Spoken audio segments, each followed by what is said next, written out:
pour terminer notre soirée de présentation, on va maintenant accueillir Geneviève Paquette. Donc, Geneviève Paquette est professeure dans le département de psychoéducation et elle est également psychoéducatrice. Elle dirige également le GRISE, dont vient de nous parler Marie-Pierre, et ses recherches portent principalement sur les besoins... Oh, pardon, j'ai noté un mot mal. Les besoins des populations à risque, ou des victimes de violences sexuelles. Donc, Geneviève, je vais te laisser partager ton écran et très bonne présentation. Merci beaucoup, Julie. Alors, j'y vais. Moi, aujourd'hui, j'avais envie de vous parler de comment accueillir le dévoilement d'une personne victime d'agression sexuelle en vous plaçant dans la position de « et si c'était vous ». Alors, c'est de ça que je vais vous parler aujourd'hui. Je vais d'abord faire ce qu'on appelle un trauma avertissement parce que le contenu qui va être abordé est susceptible d'éveiller certaines difficultés chez des personnes qui auraient été victimes de violences sexuelles ou encore chez des personnes qui ont déjà reçu des confidences d'une victime. Alors, pour recevoir du soutien ou de l'information, vous pouvez toujours contacter la ligne ressources provinciale pour les victimes d'agressions sexuelles. Là, je ne vois pas le numéro à cause du bandeau, mais j'imagine que vous le voyez bien. Ah, je le vois là. C'est le 1-888-933-9007. Et je tiens à mentionner aussi que si vous avez à recevoir un signalement et que vous avez besoin d'aide, de soutien, d'information, cette ligne-là aussi est pour vous. Alors, on va commencer avec une petite mise en situation, la situation de Claude et Maxime. Alors, Claude et Maxime, ce sont des amis. Ce sont des personnes qui se connaissent depuis longtemps. Ils vont prendre un café et la tournure de la discussion, tout à coup, est très différente parce que Maxime confie à Claude qu'Alex a enlevé ses vêtements devant elle hier à l'appartement, alors que Maxime écoutait la télé très tranquille là, dans le salon. Maxime a vu les organes génitaux d'Alex, elle a figé. Maxime dit se sentir très mal depuis l'événement, ne plus se sentir en sécurité en colocation avec Alex. Alors, Claude écoute Maxime en se disant que cet événement ne lui semble pas très grave. Il connaît Alex, c'est pas son genre. Maxime l'a peut-être pris par surprise, c'est peut-être un accident. Donc, ce comportement est sans doute insuffisant pour être qualifié d'agression sexuelle. C'est ce que Claude pense. Alors, Claude mentionne ses doutes à Maxime. Il l'encourage à oublier cet événement-là puis à se concentrer sur ses projets. Alors, est-ce que Claude a raison? Est-ce que Maxime a vécu un événement banal ou s'agit-il d'une agression sexuelle? Pour répondre à cette question-là, il faut bien connaître la définition de l'agression sexuelle. Alors, j'avais le goût aujourd'hui de vous la présenter. Je vais vous présenter celle qui est utilisée au Québec par le gouvernement du Québec, qui est dans la stratégie gouvernementale pour prévenir et contrer les violences sexuelles. Alors, ce qu'il faut savoir tout d'abord, c'est qu'une agression sexuelle, c'est un geste à caractère sexuel avec ou sans contact physique. Déjà, ça nous change souvent de l'image que nous avons d'une agression sexuelle qui doit impliquer des contacts, un attouchement, voire une pénétration. Non, une agression sexuelle pourrait être qualifiée comme telle sans contact physique. Il faut que ce soit commis par un individu sans le consentement de la personne visée ou dans certains cas, notamment dans celui des enfants, par une manipulation affective ou par du chantage. Alors, si on se pose la question à ce moment-là pour Maxime, est-ce que Maxime a été victime d'une agression sexuelle? Puis on va répondre oui, parce qu'Alex est venu se dévêtir devant elle sans son consentement, alors que ce n'était pas désiré. Et même s'il n'y a pas eu de contact, on va se dire que c'est une agression sexuelle. Poursuivons, l'agression sexuelle, c'est toujours défini comme un acte qui vise à assujettir une autre personne à ses propres désirs par un abus de pouvoir, par l'utilisation de la force ou de la contrainte, ou sous la menace implicite ou explicite. Une agression sexuelle, ça porte atteinte donc aux droits humains fondamentaux, le droit à l'intégrité physique, psychologique, le droit à la sécurité des personnes. Alors ici, pour vous illustrer un peu une situation, j'ai pensé vous parler de Marie, à qui son patron demande qu'elle reçoive des massages de sa part parce que lui, ça le relaxe et il dit que ça fait partie de ses tâches. Alors, on voit bien ici que la menace, elle est implicite. C'est-à-dire qu'il n'y a pas usage de la force ou c'est pas quelqu'un qui est allé la prendre puis l'écraser dans un mur. Mais la menace est implicite parce qu'ici, il y a un lien d'emploi et Marie est en droit de se demander si elle refuse ce type de contact-là, si elle ne va pas perdre son emploi, par exemple. La définition aussi de l'agression sexuelle s'applique peu importe l'âge, la culture, l'orientation sexuelle de la personne victime ou de l'agresseur.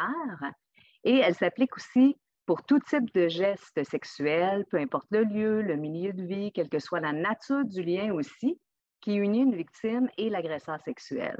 Alors, un des exemples qu'on peut prendre pour illustrer ceci, c'est le cas de l'agression sexuelle dans le couple ou dans le mariage. Alors, prenons l'exemple d'Isabelle, qui doit avoir des relations sexuelles tous les jours avec son mari, parce que sinon, il se fâche très fort, il la menace de la quitter, puis il la traite de mauvaise épouse, par exemple. Alors, maintenant qu'on a bien vu ensemble quelle était la définition de l'agression sexuelle, bien, on sait que Maxime en a vécu une, et Claude, donc, a reçu ce qu'on appelle le dévoilement d'une agression sexuelle par une victime. Mais qu'est-ce que c'est au juste le dévoilement d'une agression sexuelle? C'est l'acte de communiquer l'agression sexuelle qu'on a vécue à une autre personne, soit une personne de son entourage, soit une personne des autorités officielles, par exemple un policier, une policière. Donc, les personnes victimes vont se confier souvent à des personnes de leur entourage. La personne qui reçoit cette confidence-là, dans la recherche, dans la littérature scientifique, on va l'appeler la personne confidente. Et donc, on a fait plusieurs études sur comment les personnes confidentes réagissent au dévoilement que les victimes leur font. Alors, tout comme Claude, vous êtes susceptible de recevoir un jour une telle confidence, donc un dévoilement d'agression sexuelle. Pourquoi? Pour deux raisons principales. La première, c'est que vous le savez, ça a été quand même pas mal médiatisé, cette connaissance scientifique-là qu'on a, mais il y a peu de victimes qui vont rapporter une agression sexuelle aux autorités officielles. Par contre, les recherches démontrent aussi que les victimes, en grande majorité, vont se confier à des personnes de leur entourage un jour ou l'autre après avoir vécu l'agression sexuelle. Parfois plusieurs années plus tard, mais parfois aussi vraiment suite aux événements. On sait aussi que l'agression sexuelle au Québec, au Canada, dans les pays industrialisés, c'est très prévalent. Alors, dans l'enfance, les femmes adultes au Québec, elles rapportent 1 sur 5 va rapporter avoir vécu une agression sexuelle dans l'enfance avec contact avant l'âge de 18 ans. Chez les garçons, c'est 1 sur 5. Ce sont des données extrêmement stables depuis les 30 dernières années. Donc, il y a beaucoup de victimes dans la société et probablement dans votre entourage. D'autres études nous montrent aussi qu'un peu plus tard, par exemple aux études supérieures au Canada, bien, 1 femme sur 10 va rapporter avoir subi une agression sexuelle avec contact dans la dernière année. Chez les garçons, au moment de l'âge adulte, ça chute un peu. On parle de 4% des hommes qui vont rapporter avoir vécu une agression sexuelle avec contact dans l'année précédant une enquête auprès des populations des études supérieures.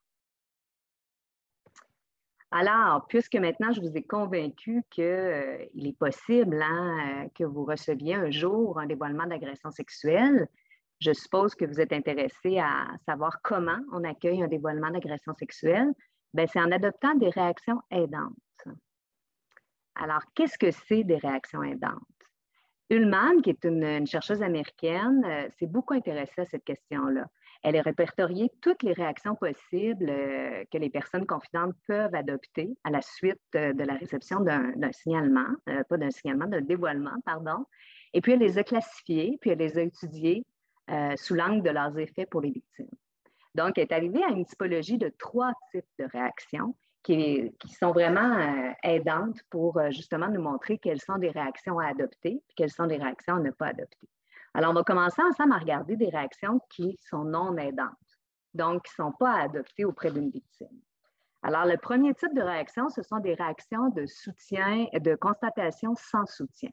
Alors, la personne ne va pas remettre en cause que la victime a bel et bien été agressée sexuellement dans ce type de réaction-là, mais ne va pas la soutenir. Alors, une personne qui adopte ce type de réaction non aidante auprès d'une victime pourrait lui dire quelque chose comme « ben, tu devrais arrêter de penser à ça, il faut regarder vers l'avenir dans la vie ». Un autre type de réactions qui sont non aidantes envers les victimes d'agressions sexuelles, ce sont les réactions dites d'accusation et d'exclusion. Alors ici, une personne qui adopte une réaction non aidante comme celle-là face à une victime pourrait lui dire « Tu n'aurais pas dû prendre les fleurs avec ce gars-là, tu ne le connaissais même pas. » Alors ça, c'est un bon exemple d'une réaction d'accusation parce que là, on est en train de dire à la victime, ben, implicitement, on est en train de lui dire, ben, c'est un petit peu de ta faute, c'est arrivé, là, à quoi tu as pensé? Alors, il vaut mieux adopter des réactions aidantes. Les réactions aidantes, c'est vraiment des réactions qui sont axées sur le réconfort, le soutien, l'aide tangible auprès de la victime. Alors, une personne qui adopte des réactions aidantes pourrait dire à une victime, tu es importante pour moi, merci de ta confiance, de m'avoir confié ce qui t'est arrivé, puis je vais être là pour toi, puis tu as bien fait de m'en parler. Alors, ma question, maintenant que vous connaissez les réactions non aidantes et aidantes, est-ce que Claude a adopté des réactions aidantes face au dévoilement de Maxime? Bien, la réponse est non, hein, vous le savez maintenant. Il a adopté, puis vous deviez avoir l'intuition même. Alors, il a adopté un mélange entre des réactions de constatation sans soutien en lui disant, là, passe à d'autres choses, là, continue tes projets. Puis, en même temps, un peu d'accusation d'exclusion en lui disant, ben moi, je ne suis pas sûre là, que c'est une agression sexuelle, ton affaire, c'est peut-être un accident. Alors, c'est un mélange de deux types de réactions. Et d'ailleurs, les études d'Ullman montrent qu'une même personne confidente peut, à l'intérieur d'une conversation d'accueil d'un dévoilement, adopter différents types de réactions, parfois aidantes, parfois non aidantes. Alors, c'est vraiment important qu'on en parle parce que les réactions suite à un dévoilement, on le sait, peuvent avoir un effet très important pour une victime sur le reste de son parcours et sur la réduction des conséquences d'agression sexuelle pour elle. Alors, que faire si une personne me choisit comme personne confidente en me dévoilant une agression sexuelle qu'elle a subie? Bien, je vous dirais, prenez l'approche reconnaître, écouter, soutenir. Alors, le Regroupement québécois des centres d'aide et de lutte contre les agressions à caractère sexuel, ce qu'on entend souvent comme les CALAX, donc, il y a un regroupement québécois. Ils ont fait un outil vraiment intéressant où ils ont développé 12 réactions aidantes à adopter auprès des victimes d'agressions sexuelles. Alors, je vous en présente quelques-unes. D'abord, croire. C'est vraiment très, très important. On sait que le fait d'être cru pour une victime au moment d'un dévoilement est capital pour son rétablissement. Ce n'est pas le rôle d'une personne de l'entourage d'enquêter. Alors, pour savoir s'il y a agression sexuelle ou pas, dans ma vie, j'ai reçu plusieurs dévoilements d'agression sexuelle et moi, je prends toujours pour acquis que c'est vrai. Ce n'est pas mon rôle de déterminer si l'agression sexuelle a eu lieu ou pas. Je suis en train d'accueillir une victime. Alors, et de toute façon, on le sait, les fausses allégations sont très, très rares en matière d'agression sexuelle. Alors, croire est sans doute la meilleure posture à avoir parce qu'on ne peut jamais se tromper en croyant la victime. On a toujours la bonne attitude à ce moment-là. Deuxième, évidemment, écouter sans juger, respecter le rythme, le vocabulaire employé, les mots de la victime. C'est important aussi d'assurer une certaine confidentialité. C'est-à-dire, la personne vous fait une confidence, elle n'a peut-être pas envie que vous alliez en parler à tous vos amis pour rechercher du soutien auprès de vos amis, parce que vous aussi, quand vous recevez un dévoilement d'agression sexuelle, c'est un événement qui peut être bouleversant. Alors, à ce moment-là, il vaut mieux, par exemple, consulter un organisme qui peut venir en aide aussi aux proches qui reçoivent des dévoilements d'agression sexuelle, plutôt que d'ébruiter l'affaire et que là, la victime se sente trahie, pas respectée, pas respectée. Voilà. On va éviter aussi les réactions trop fortes. Parfois, on a l'impression ou on va avoir le goût de dire « Ah ben, les cœurs, hein, moi je le connais, puis en tout cas, j'en reviens pas que tu aies fait ça. » Ça ne va pas être aidant pour une victime. Pourquoi? Bien, parce que la victime, elle a déjà beaucoup d'émotions à gérer elle-même, puis vraiment, il ne faudrait pas qu'elle ait en plus les vôtres à gérer. Alors, il faut vraiment tenter d'avoir des réactions tempérées. C'est sûr que quand on accueille un dévoilement, en même temps, il faut être authentique. Parfois, on peut ressentir de la colère, de la tristesse. Ce sont des émotions normales quand quelqu'un nous confie quelque chose d'aussi difficile qu'une agression sexuelle. Mais c'est ça, contrôler ses émotions est important pour la victime parce qu'elle a déjà beaucoup d'émotions à gérer elle-même. On va toujours déculpabiliser la victime. Toutes les victimes, à peu près, quand elles dévoilent, elles vont dire « Oui, mais j'avais, oui, mais j'étais habillée, oui, mais j'avais… » Mais on leur dit non, c'est jamais la faute de la victime quand il y a agression sexuelle. Et enfin, on va aussi garantir sa sécurité. C'est un enjeu, donc la personne peut résider avec l'agresseur, donc on va vraiment se préoccuper beaucoup de cet enjeu-là avec elle, qu'elle se sente en sécurité, qu'elle puisse avoir un lieu sécuritaire. Et on va offrir du soutien, assurer une présence, être disponible à plus long terme.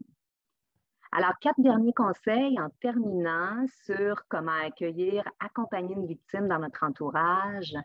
Première chose, toujours soutenir son pouvoir d'agir et la confiance qu'elle a envers nous et envers autrui. Alors, ce sont les deux composantes, on pourrait dire, qui ont été le plus ébranlées pour une victime d'agression sexuelle. Être victime d'agression sexuelle, c'est un acte abusif, donc c'est un moment où on a perdu le pouvoir sur sa vie. Et évidemment, c'est un exemple que le monde qui nous entoure, on ne peut pas toujours y faire confiance. Alors, c'est très bouleversant. Donc, la reconstruction d'une personne victime d'agression sexuelle va passer par qu'elle récupère son pouvoir d'agir et qu'elle refasse confiance à nouveau aux autres personnes et au monde qui l'entoure. On va la placer au cœur de l'accompagnement. C'est vraiment ses besoins, ses désirs qui passent en premier, pas les vôtres. Hein? Parfois, on se dit, mon Dieu, moi, il me semble que je ferais ça, puis il me semble qu'il faudrait que, puis je me sentirais mieux si, puis pourquoi elle ne va pas voir les policiers? Bien, ça, c'est vos besoins, ce n'est pas les siens. Souvent, les victimes ne vont pas être prêtes à aller porter plainte, par exemple, rapidement après un événement. Parfois, oui, mais parfois, non. Et parfois, non, parce qu'elles ont tellement de symptômes psychologiques à gérer que d'aller s'asseoir avec un policier et être encore plus stimulé dans ces symptômes psychologiques, par préservation de soi, elles vont se dire, c'est pas le bon moment, je vais commencer par m'occuper de moi. Donc, il faut vraiment suivre leur rythme, qui peut évoluer d'ailleurs dans le temps. Hein? Donc, une victime qui dit, je ne vais pas porter plainte ou je ne veux pas aller recevoir de l'aide d'un organisme au moment d'un premier dévoilement, peut-être que dans une semaine, dans 2 mois plus tard, elle va être maintenant ouverte grâce au soutien apporté par son entourage. C'est toujours la victime qui est la mieux placée donc, pour identifier ses besoins et les démarches à entreprendre. Puis, moi, je dis toujours qu'il ne faut ni encourager ni décourager le signalement, la plainte aux autorités. C'est vraiment à la victime de décider. Par contre, il existe des organismes qui peuvent aider les victimes à voir quelles sont les différentes options, par exemple légales, qui s'offrent à elles. Et ça peut être une bonne idée qu'elles reçoivent cette information-là, justement pour prendre une décision éclairée. Alors voilà, je vous remercie beaucoup de m'avoir invité. J'espère que vous aurez quelques questions pour qu'on continue à en apprendre davantage ensemble sur l'agression sexuelle. Je dis souvent aux personnes que je côtoie que, ça fait au moins 15 ans que je travaille sur cette problématique-là, puis j'en apprends encore quand même tous les jours, toutes les semaines sur cette problématique-là qui est très complexe sur le plan social. Merci beaucoup, Geneviève, pour votre présentation. C'était vraiment intéressant. Je pense que vous avez bien apporté là, ce sujet-là, même si c'est un sujet difficile à discuter un peu. Donc, on a déjà une question dans le chat. On va passer tout de suite à celle-ci. Donc, Gabrielle commente, « S'il est évidemment avisé de réagir à la confidence de Maxime de manière aidante, ne serait-il pas aussi légitime d'essayer d'investiguer l'attitude de sa colocataire? Car s'il convient de questionner le comportement de cette femme, peut-être serait-elle authentiquement catastrophée de savoir qu'elle a atteint à l'intégrité de Maxime. » Oui, oui, là, on parle de l'intervention sur la personne qui a posé les gestes sexuels. Bien, effectivement, moi, ce n'est pas ma spécialité. Je suis vraiment spécialisée au niveau des victimes, mais c'est sûr que cette personne-là a sans doute besoin de se faire dire qu'elle n'a pas respecté le consentement de quelqu'un. Puis, il y a aussi les services, puis on est vraiment chanceux en Estrie parce qu'on a toute une panoplie de services, dont des services qui peuvent être offerts aux personnes qui ont commis des gestes à caractère sexuel sans consentement, notamment le CIVAS Estrie. Alors, qui s'occupe vraiment de traiter, si on veut, les personnes qui posent ce type de gestes-là, les agresseurs sexuels. Puis, on a 2 autres organismes aussi en Estrie, bon, le Calax Estrie, évidemment. Puis, on a aussi le Chaz Estrie, donc qui vient en aide aux hommes agressés sexuellement dans l'enfance. Et je pense, si je me souviens bien, qu'on est 2 régions au Québec à offrir des services aux hommes agressés sexuellement. Mais oui, tout à fait, là, ça prend une intervention sur les 2 fronts pour répondre à Gabrielle. Merci. Est-ce qu'on aurait d'autres questions? sinon, je peux y aller avec la mienne. Donc, on entend souvent parler des réactions qui accusent les victimes, là, par exemple, à porter pas des bons vêtements ou quelque chose comme ça. Donc, je me demande comment est-ce que vous croyez qu'il faudrait intervenir pour diminuer ce genre de réaction-là dans la société? Oui, mon Dieu, quelle grande question. Merci, Maude. Je vais tenter une réponse, mais comment je dirais, le problème fondamental. Alors, peut-être je vais commencer par une explication, puis après aller vers les stratégies. C'est ça que moi, au fil de mes recherches, j'en suis venue là, à la conclusion que les agressions sexuelles s'expliquent en tout en partie par le patriarcat et la culture du viol qui en découle. Pourquoi? Parce que quand on regarde qui sont les victimes d'agressions sexuelles, ce qu'on observe, c'est que ce sont des enfants, voire des enfants avec des incapacités, donc des enfants avec une déficience intellectuelle, des enfants avec des handicaps physiques, sont plus à risque que les autres enfants d'être agressés sexuellement, les femmes, les personnes qui appartiennent à la diversité sexuelle et de genre. Alors, curieusement, à un moment donné, on en vient à se rendre compte que ce sont les personnes qui sont dans la structure patriarcale mise au bas de la pyramide. Donc, il y a clairement un changement de culture à effectuer. Comment changer cette culture-là? Là est la question. Je pense qu'il faut être patient. Il y a déjà beaucoup de choses qui ont été mises en place, notamment dans les cégeps, les universités. Là, actuellement, on voit dans les médias là, que disons qu'il y a eu une situation là, qui a été mise à jour dans une école secondaire et il y a des étudiantes, des élèves qui commencent à réclamer que ces milieux-là soient sécuritaires. Il y a beaucoup d'éducation à la sexualité qui se fait, comme Marie-Pierre Villeneuve le mentionnait juste avant moi. Puis le programme d'éducation à la sexualité qui est maintenant implanté dans les écoles, dans toutes les écoles primaires, secondaires du Québec, c'est quand même une vision là, de la sexualité qui est beaucoup plus large, beaucoup une culture du respect, d'apprendre le respect, le consentement, le respect de la diversité sexuelle et de genre, donc beaucoup une culture d'égalité. Fait que moi, je suis relativement tannée de voir ce problème-là ne pas se régler, mais en même temps confiante que, je dirais, là, depuis les dernières années, on a une prise de conscience collective énorme qu'on n'avait pas vraiment vu avant. Donc, j'ai le goût d'avoir de l'espoir, je dirais, Maude. Merci. Julie, tu peux y aller. Ouais, moi, c'était vraiment plus une question très large pour avoir votre avis en fait sur le film qui est sorti il n'y a pas très longtemps, justement, à propos un peu de dévoilement puis des agressions sexuelles en général au Québec, qui s'appelait La victime parfaite et qui est un film que je suis allée voir au cinéma puis que j'ai vraiment, vraiment apprécié parce que ça peinturait un peu un paysage que moi, je suis pas familière avec ce paysage-là puis que je connaissais pas. Donc, c'est ça, quel a été votre avis ou votre réaction par rapport à ce film-là? Écoutez, je vais vous avouer franchement, je vais vous faire une confidence à mon tour. Je baigne tellement souvent, longtemps, tous les jours dans le sujet de l'agression sexuelle que je dois mettre des limites à un moment donné pour ne pas qu'avoir toujours être exposée à ça, ne serait-ce que pour protéger minimalement un peu ma santé mentale. Donc, je n'ai pas vu le film, malheureusement. Mais c'est sûr que la question, j'ai suivi quand même tous les travaux là, qui ont été faits sur la consultation autour de la prise en charge des services, autour des victimes. Puis moi, je pense que les tribunaux spécialisés, du moins de ce que j'en ai lu, semblent être une voie vraiment porteuse.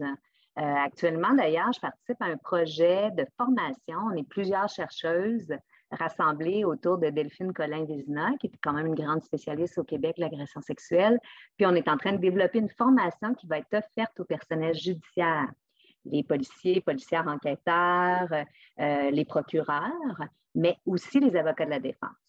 Et donc, là, on essaie de voir quelle thématique, on va quel contenu, comment le livrer, puis tout ça vraiment pour instaurer, on l'espère, une culture avec un peu plus de respect envers les victimes, même si effectivement la recherche de la vérité pose, je dirais, des enjeux particuliers, notamment dans le traitement des victimes d'agressions sexuelles, mais que ce système-là s'améliore et s'humanise envers les victimes d'agressions sexuelles.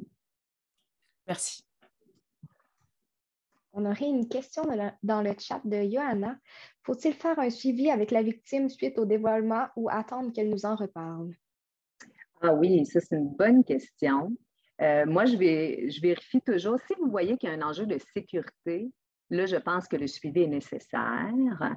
C'est-à-dire, on peut dire à quelqu'un, là, je suis inquiète, j'aimerais, qu'on discute de ta sécurité. Si elle vit, par exemple, avec la personne agresseur, tout ça, tu sais, les situations sont multiples, là. S'il y a vraiment un enjeu de sécurité, bien là, il y a urgence. Il va falloir trouver un moyen avec elle qu'elle soit en sécurité, au moins pour le prochain 24 heures. Mais supposons que l'agresseur n'est pas dans le décor, ça dépend vraiment des personnes. Mais moi, j'ai plutôt tendance à laisser la victime revenir vers moi que de la ressolliciter. Je vais lui dire, ben moi, je vais t'écouter, je vais être là pour toi. Puis, si tu veux m'en reparler, tu peux m'en reparler n'importe quand. Je vais être là. Puis, si je la recontacte, ben là, je vais juste lui demander comment ça va. Je vais me comporter un peu normalement. À moins qu'elle, elle me demande de vraiment faire des démarches avec elle puis d'être là. Donc, je laisse la porte ouverte parce qu'elle me demande tout ce qu'elle veut. Puis, je continue à avoir des contacts avec elle puis à me préoccuper de comment elle va, mais sans toujours reparler de ça. Parce que le problème, c'est que si nous, on reparle de ça à la victime, bien, elle, à un moment donné, il va falloir qu'elle s'éloigne. Elle pourrait vouloir s'éloigner de nous pour éviter ce qu'on appelle les déclencheurs, ce qu'on appelle en anglais les triggers, donc au niveau traumatique. Si j'ai été agressée sexuellement, ben, je vais avoir tendance à éviter les déclencheurs des souvenirs, des émotions que ça m'a fait vivre pour tenter de garder le contrôle sur comment je me sens. Là, s'il y a quelqu'un qui est toujours en train de venir me reparler de cette agression sexuelle-là parce que j'y ai dévoilé, bien là, ça peut devenir nuisible. C'est une super bonne question. Merci de la personne qui l'a posée pour me permettre d'expliquer ces nuances-là qui sont importantes, effectivement. Merci beaucoup. Donc, on va y aller avec une dernière question rapide de Marie-Claudel. Oui, mais merci premièrement Geneviève pour cette belle présentation instructive et ô combien importante encore une fois. Moi, ma question, c'était un peu plus concrètement, dans notre vie tous les jours, qu'est-ce qu'on peut faire, qu'est-ce qu'on peut avoir comme comportement face aux gens qui, dans notre entourage, peuvent adopter des comportements non soutenants ou non appropriés face au dévoilement de certaines victimes, sans être nous-mêmes concernés. Ça peut arriver qu'on est en contact avec des gens qui n'ont pas nécessairement des attitudes soutenantes. Donc, je voulais vous entendre par rapport à ça.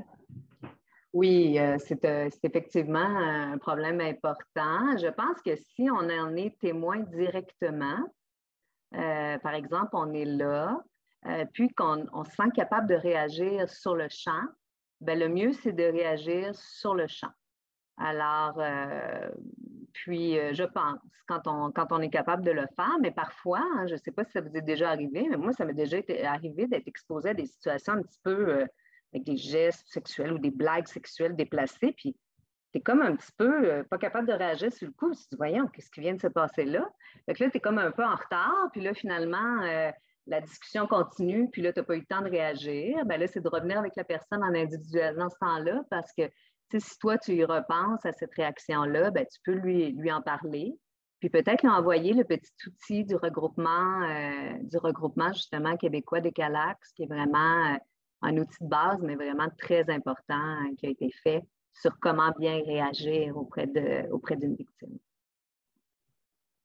Merci beaucoup, ça répond bien. Merci beaucoup.